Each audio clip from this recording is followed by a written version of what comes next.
আসসালামু আলাইকুম। প্রতিদিনের মতো আজকেও আরেকটি রেসিপি নিয়ে হাজির হয়ে গেলাম। আজকে প্যাকেট মশলায় ঝটপট গরুর মাংস দিয়ে হালিম রান্না করে দেখাবো।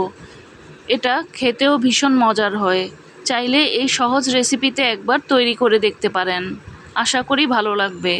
তৈরি করার জন্য আমি প্রথমে এখানে 300 গ্রাম গরুর মাংস নিয়েছি, হাড় ছাড়া। চাইলে আপনারা হাড় সহ নিতে পারেন।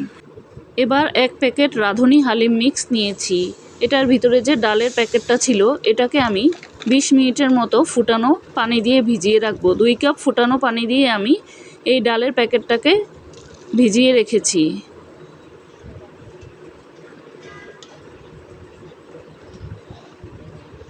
নাড়াচাড়া দিয়ে পানির সাথে একটু ভালোভাবে মিশিয়ে নেব। এবার এটাকে এক পাশে রেখে দেব। এদিকে চুলায় প্যান বসিয়ে তেল দিয়ে দেব। আমি এখানে 3 টেবিল চামচের মতো তেল দিয়েছি। আধা কাপ পেঁয়াজ কুচি।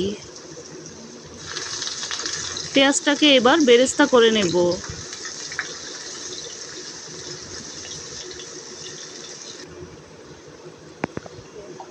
বেরেস্তা তৈরি করা হয়ে গেলে এখান থেকে অর্ধেকটা পরিমাণ বেরেস্তা আমি একটি প্লেটে তুলে রাখব। বাকি অর্ধেকটার সাথে 1 চা চামচ রসুন বাটা, 1 চা চামচ আদা বাটা দিয়ে মশলাটাকে একটু ভেজে নেব যেন কাঁচা গন্ধটা না থাকে।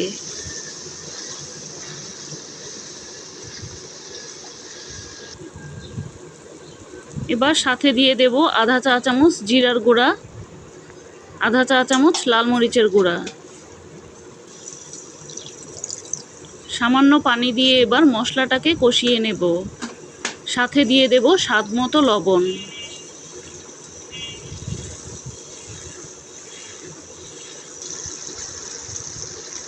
প্যাকেটের মধ্যে যে গুঁড়ো মশলার প্যাকেটটা ছিল ওইটাকে দিয়ে দেব। দিয়ে এবার সবগুলো মশলাকে একসাথে ভালোভাবে কষিয়ে নেব।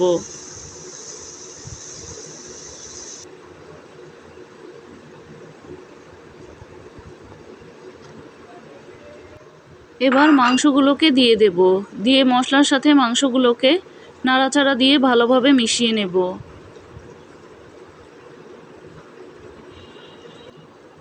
মশলার সাথে মাংসটাকে ভালোভাবে মিশিয়ে নেব। মিশিয়ে নেওয়া হয়ে গেলে ঢাকনা দিয়ে ঢেকে মাংসটাকে কষিয়ে নেব। ঢাকনা দিয়ে ঢাকার কারণে মাংসের গা থেকে খুব সহজেই পানি বের হয়ে আসবে। মাঝে মাঝে ঢাকনাটা খুলে একটু নাড়াচাড়া করে দেব। মাংসটাকে একটু ভালোভাবে কষিয়ে নিয়েছি।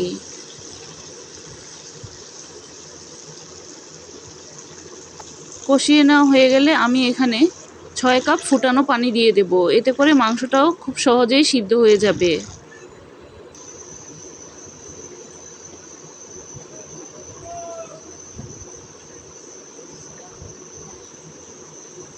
এবার এই পানিতে মাংসটা সিদ্ধ করে নেব।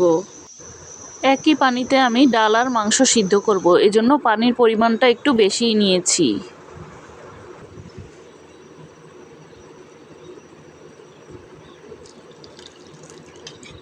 মাংসটা যখন সিদ্ধ করে নেওয়া হয়ে যাবে তখন একই পানিতে আমি ভিজিয়ে রাখা ডালগুলোকে দিয়ে দেব।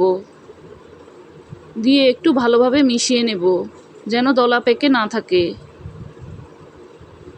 এখন ঝোলটা গাঢ় না হওয়া পর্যন্ত রান্না করে নেব।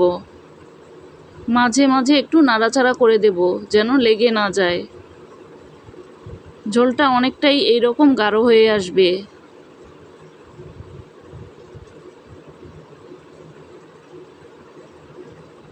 এখন উপরে কিছুটা কাঁচামরিচ কুচি, 1 চা চামচের মতো আদা কুচি আর কিছুটা পেঁয়াজ বেরেস্তা দিয়ে দেব।